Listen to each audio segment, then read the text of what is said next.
Témoignage sur le pardon numéro 1. J'adopte le pseudonyme de sœur Esther Semot afin de protéger mes offenseurs. Pasteur Laurent, voici mon témoignage sur le pardon. Ma mère m'a conçu à seulement 15 ans. À l'époque, elle est aussi jeune que naïve lorsque sa grande sœur l'a conduit auprès d'un homme blanc de 25 ans plus âgé qu'elle. J'ignore encore si je dois attribuer cet acte de ma tante à la pauvreté qui sévissait à l'époque au Congo, ex-Zaïre, ou à d'autres considérations comme ce complexe par rapport à l'homme blanc, ou pour l'amour du gain. Je n'ai jamais cherché à le savoir par respect pour ma mère. Je suis née sans jamais connaître mon père, et j'ai grandi sous la responsabilité de plusieurs tutrices. C'est ma tante, celle qui avait jeté ma mère dans les bras de cet homme blanc, qui m'a élevée dans ma petite enfance parce que ma mère se trouvait trop jeune pour s'occuper de moi. Par la suite, et par la grâce de Dieu, ma mère s'est trouvée un mari. Et cet homme nous a adoptés, mon petit frère et moi. C'est dire que dans l'entretemps, j'avais eu un petit frère d'une autre union de ma mère avec un homme qui l'avait épousé et abandonné avec le fils qu'elle avait eu de lui. Tout ceci après 5 ans de mariage seulement. C'est après des années que le père qui nous a élevés et dont je porte le nom épousa ma mère. Lorsque ce papa est venu dans la vie de ma mère, il était jeune à l'époque, il revenait au pays après un séjour dans un pays d'Europe, j'ai omis le nom de pays pour le protéger, où il était allé aux études. Nous avons grandi avec ce papa qui nous a donné une bonne éducation, je ne l'ai pas vu pratiquer l'injustice envers nous par rapport aux autres enfants issus de son premier mariage. Car lui aussi était divorcé. Nous constituons une famille recomposée avec un père qui nous aimait tout. Et pour me protéger et éviter que je ne me sente rejetée, il me présentait comme sa fille aînée qu'il l'aurait eue avec une blanche en Europe. Tout allait bien durant notre enfance partout où nous l'accompagnions en mutation dans sa carrière professionnelle à l'intérieur du pays, ex-Zaïre. Mais lorsqu'on retourna à Kinshasa, la capitale, là où la majorité de sa famille résidait, les problèmes commencèrent. C'est dire qu'ainsi que dans beaucoup des familles africaines, la famille de mon père n'aimait pas voir leur frère élever un enfant qui n'était pas de lui. Ils me montraient clairement que je n'étais pas la fille de leur frère, ils ne se privaient pas de m'insulter, ils me parlaient tous très méchamment, ils ne cessaient de blesser mon être intérieur. Or donc je gardais toujours au plus profond de mon cœur la parole de Dieu que ma grand-mère avait semée en moi dans ma tendre jeunesse. Ma grand-mère fut une grande chrétienne, elle m'avait appris à compter sur le Saint-Esprit et m'avait enseigné des chansons de louanges chrétiennes depuis mon enfance. Lorsque je souffrais, je chantais, parfois en pleurs. La tristesse avait investi ma vie, je m'enfermais dans la salle de bain, je me demandais pourquoi mon père m'avait abandonné. Et je vivais la souffrance du rejet dans une très grande douleur. Dans le même temps grandissait du fond de mon cœur, la haine pour ce père biologique inconnu auteur de ma naissance. Ma mère, elle, était prise en tenaille, elle était partagée entre la souffrance de sa fille que j'étais et la prise en charge des autres enfants de mon père. Elle s'efforçait de cacher sa peine pour ne pas être vue comme une mère injuste. Ma mère tentait de sauvegarder l'unité de cette famille recomposée. Quelquefois, je la regardais et j'éprouvais de la pitié. Et je me demandais si mon père biologique m'avait abandonnée parce que je n'étais pas assez belle. Ou que c'est ma mère qui ne l'était pas. Sinon pourquoi alors il n'est jamais venu me chercher, pourquoi n'a-t-il jamais voulu savoir si je souffrais? Mon esprit se nourrissant de tout cela, le sentiment de rejet devenait de plus en plus fort en moi. Or donc mon réconfort venait d'une amie que je n'oublierai jamais. Elle était fille de pasteur. Leur habitation se trouvait en arrière de la bâtisse de l'église, qui était à proximité de notre maison. Je m'accrochais à elle comme si elle était ma sœur, et je passais toutes mes journées chez elle. J'aimais mieux être chez elle plutôt que chez nous. Et pendant ce temps, l'injustice de la part de la famille de mon père adoptif devenait insupportable. Et un jour Dieu me fit partir de la maison de mon père adoptif. J'ai quitté Kinshasa pour la Grèce. Mais la Grèce ne me plut pas, c'est avec le concours d'un oncle, je quittai la Grèce pour les États-Unis, et des États-Unis, j'immigrai au Canada. Mais mes blessures intérieures étaient toujours présentes, ainsi donc je commençai à chercher à gagner l'amitié des copines en leur faisant beaucoup des cadeaux, vêtements, chaussures, etc. Mais toutes finissaient par me décevoir. Et à chacune de ces déceptions, c'est le rappel douloureux de mon abandon par mon père qui surgissait du fond de moi pour me pousser parfois à pleurer. Et je commençai alors à chercher les hommes de Dieu pour qu'ils prient pour moi afin que je connaisse ne fût-ce que la figure de mon Père. Je me tourmentais en me posant toujours cette question, est-ce normal qu'une personne n'ait pas de père? L'absence de mon père me pesait énormément, je me rappelle qu'avant que je ne quitte Kinshasa, à chaque fois que je voyais mon père adoptif jouer avec ses enfants biologiques, ma tristesse et mon sentiment de rejet parvenaient à son summum. Car sous l'influence de sa famille, mon père adoptif, qui jadis était très affectueux à mon égard, ne démontrait plus son amour envers moi à cause d'une calomnie de sa famille à mon endroit. Je me retrouvais par 2 fois rejeté par mes 2 pères. Mais c'est l'abandon de mon père adoptif qui m'a le plus fait souffrir parce que c'est de lui seul que j'ai connu l'amour d'un père. Mais hélas, il n'est pas allé jusqu'au bout. Raison pourquoi j'ai souffert encore plus quand je me suis rendu compte que je venais de perdre mon 2e père. Dès lors, je ne pouvais plus compter que sur Dieu, je demandais parfois aux hommes de Dieu de prier pour qu'un jour, je connaisse mon père biologique, ou ne voir ne serait-ce que sa photo. Lorsque je rencontrai le pasteur Laurent Casca, j'étais encore très jeune. Une fois, je ne sais pas s'il se rappelle, je lui demandai de prier pour que je puisse retrouver une trace de mon père, le voir ne serait-ce qu'en photo. Un jour, le pasteur m'exhorta à la prière. Peut-être que le pasteur a oublié cela, mais pour moi, c'est comme hier, ces choses-là ne s'oublient pas pour la personne qui en souffre. Il avait effectivement prié pour mon cas. Il s'était passé des années, et il arriva que mon père adoptif soit muté à Kamina dans le Katanga en RDC. Je demandai alors à ma mère d'aller vérifier où avait jadis travaillé mon père biologique pour que l'on puisse fouiller dans les archives de cette entreprise. Peut-être que l'on pourrait trouver, ne serait-ce qu'une photo de ce dernier.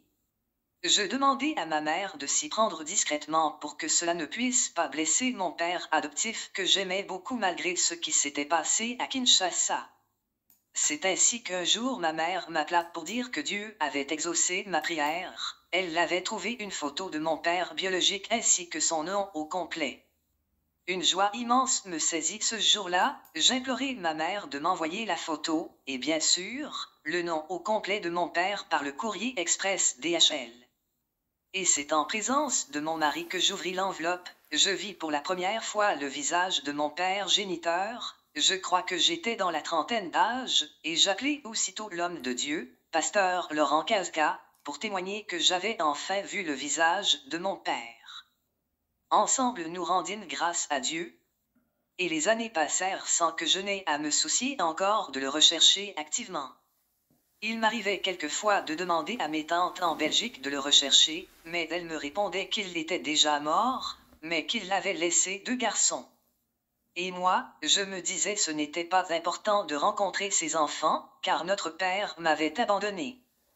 Puis un jour, j'eus un songe dans lequel j'étais en Belgique en compagnie de mon père, il était habillé en chandail bleu avec rayures, mais il était très malade. Et moi, je l'avais pris dans mes bras, et je lui disais, « Papa, ne t'inquiète pas, je suis là, je vais m'occuper de toi. » À mon réveil, j'étais réellement perplexe, et je me mis à raconter ce songe autour de moi. Mon mari me demanda si je n'avais pas pensé à mon père avant de dormir, ce n'était pas le cas. Alors, une cousine me conseilla quand même de faire des recherches, car elle pressentait que mon père était encore vivant. Et moi, je lui répondis que cela n'était pas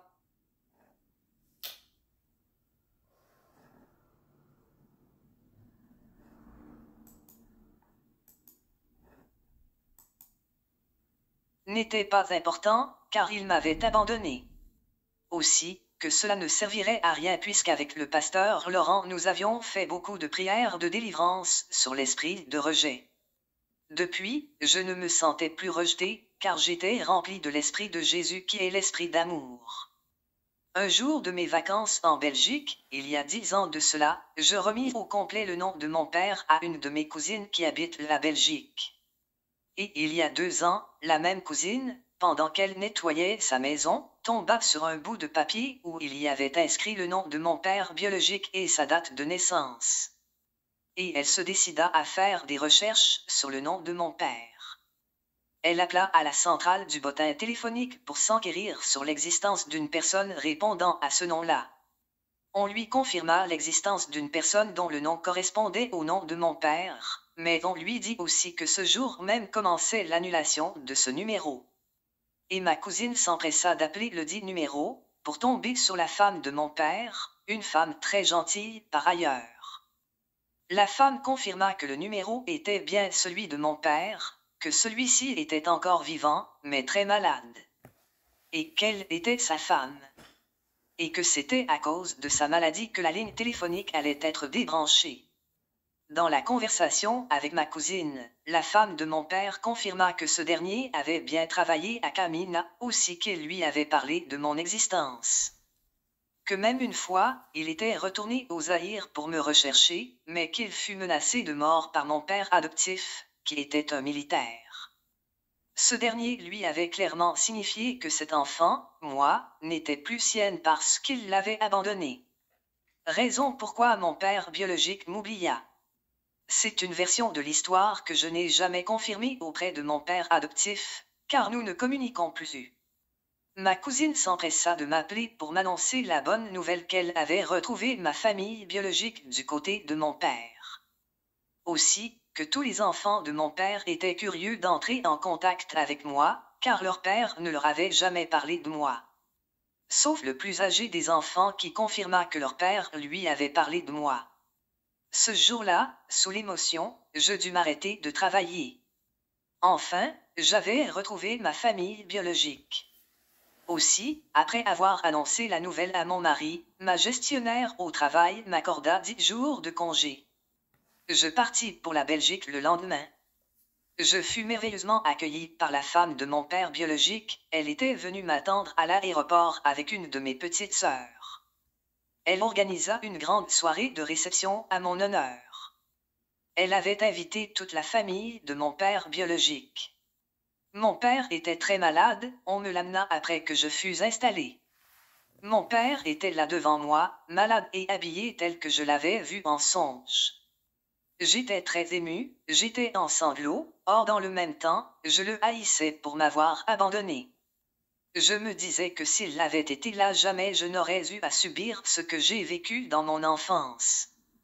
J'éprouvais encore du ressentiment, ma colère envers lui était encore présente, mais au plus profond de moi, dans mon cœur, esprit, une voix me disait « Pardonne, pardonne ». Aussi, lorsqu'on me présenta mon père, je vis un homme très malade, moribond. Mon cœur fut rempli de la compassion et de l'amour qui pardonne tout au lieu que de la haine et de la colère. Il faut dire que le pasteur Laurent et moi avions beaucoup prié avant que je ne prenne l'avion pour la Belgique, et aussi que je maîtrisais son enseignement sur le pardon. Ma mère et moi avions aussi beaucoup prié. Elle également avait déjà pardonné à mon père.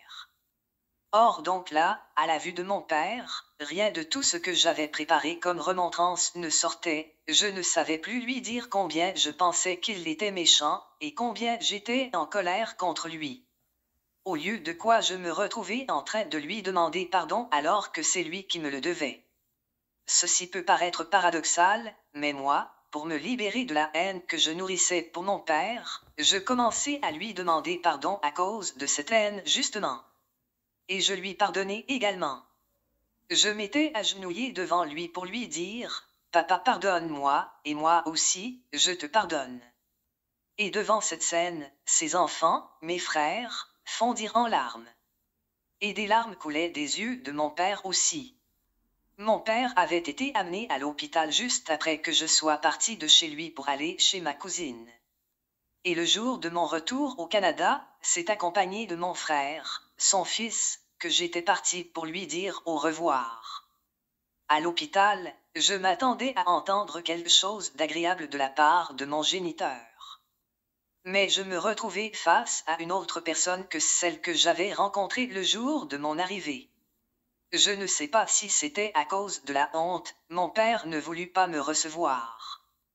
De moi, il dit à son fils, « Sors-moi cette chose d'ici », et il le répéta plusieurs fois. Il m'appelait « chose ». Voilà que le père que j'avais recherché finit par poignarder une fois encore mon cœur. Je vis toutes les démarches entreprises pour le retrouver s'écrouler en une fois.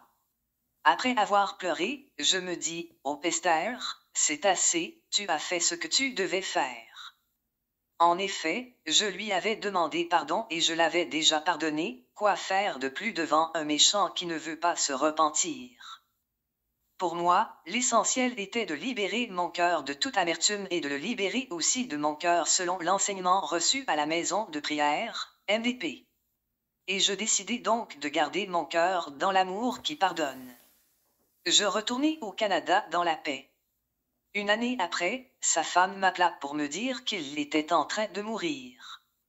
Elle organisa une séance vidéo WhatsApp pour que je lui parle, et je lui redis, « Pour tout ce que tu m'as fait, je te pardonne. Je te pardonne pour le mal que tu m'as fait, moi, je te libère de mon cœur, que Dieu te pardonne. » Après lui avoir pardonné, je ressentis un immense soulagement. Cela m'avait pris du temps, mais je finis réellement par lui pardonner de tout mon cœur. Gloire soit rendue à Jésus-Christ. Et je me sentis libre, libéré de l'épine qui était dans mon cœur et qui me faisait tellement mal. C'est pareil pour mon père adoptif. Je l'ai appelé plusieurs fois pour lui demander pardon, il n'a jamais voulu prendre le téléphone, je ne sais pas si lui aussi attend jusqu'à la fin de ses jours pour que je fasse les mêmes démarches. Mais je lui ai pardonné aussi, j'ai tenté plusieurs de l'avoir pour savoir ce qu'il me reproche, mais en vain. J'ai envoyé des messages à Dios, j'ai envoyé des gens, il n'a jamais répondu. Moi, devant mon Dieu, j'ai fait ce que je devais faire. Je lui ai pardonné comme je l'ai fait aussi pour mon père biologique. Voilà mon témoignage que j'ai abrégé, car il y avait beaucoup à dire. J'ai fait la même chose pour mes sœurs, les enfants de mon père adoptif, je leur ai également pardonné, et on se parle maintenant. Aujourd'hui, elles sont toutes devenues enfants de Dieu.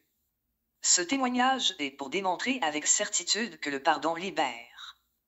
Et ce pardon se trouve dans l'amour que Jésus-Christ déverse dans le cœur de ceux qui ont cru en lui.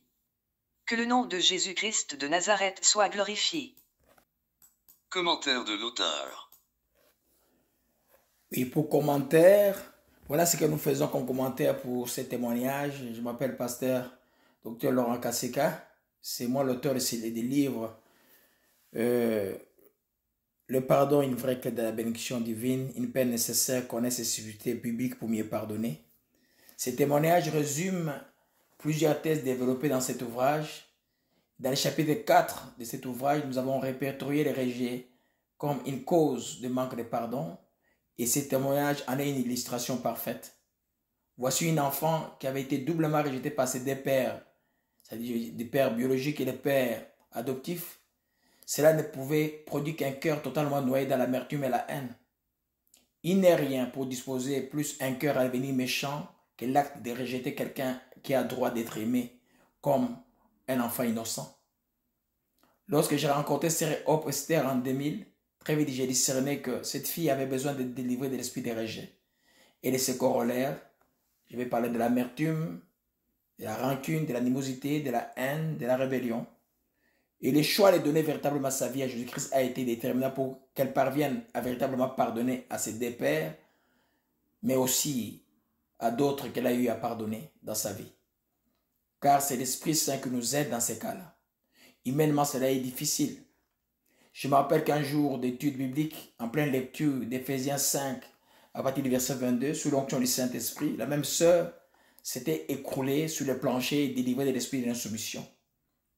Car quelqu'un qui est dominé par les rejets manifestera la rébellion envers les maris et toute autre autorité.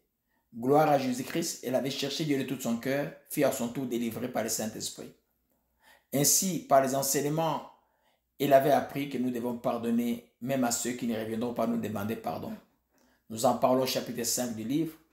C'est une sœur qui a subi beaucoup d'offenses de la part des tiers dans sa vie et qui a aussi développé l'habitude de pardonner. Car quand on a l'habitude de pardonner, aucune autre méchante offense, aussi grave soit-elle, ne saura nous empêcher de pardonner encore. Ainsi, nous mettrons dans notre communion avec Jésus-Christ, avec tout cela implique.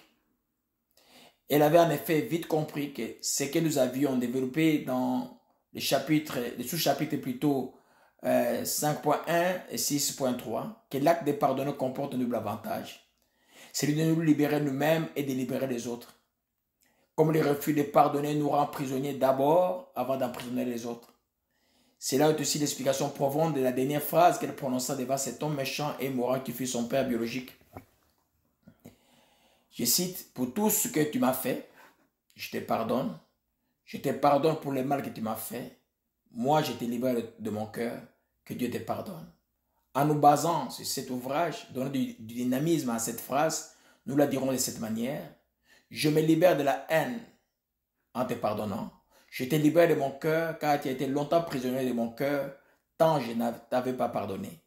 Mais comme tu ne vas jamais me demander pardon, je demande à mon Dieu de te pardonner. Cette sœur en Christ, que je considère aussi comme ma fille, est aujourd'hui bénie. Elle est mariée, forme avec son mari et leurs enfants, une famille très joyeuse.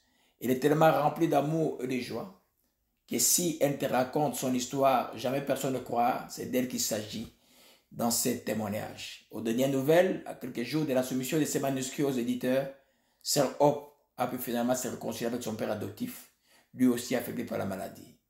Oh oui, Jésus-Christ est le libérateur. Amen.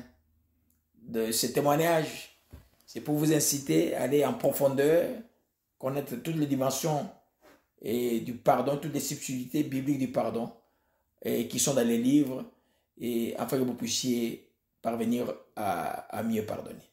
Que Dieu vous bénisse tous. Amen.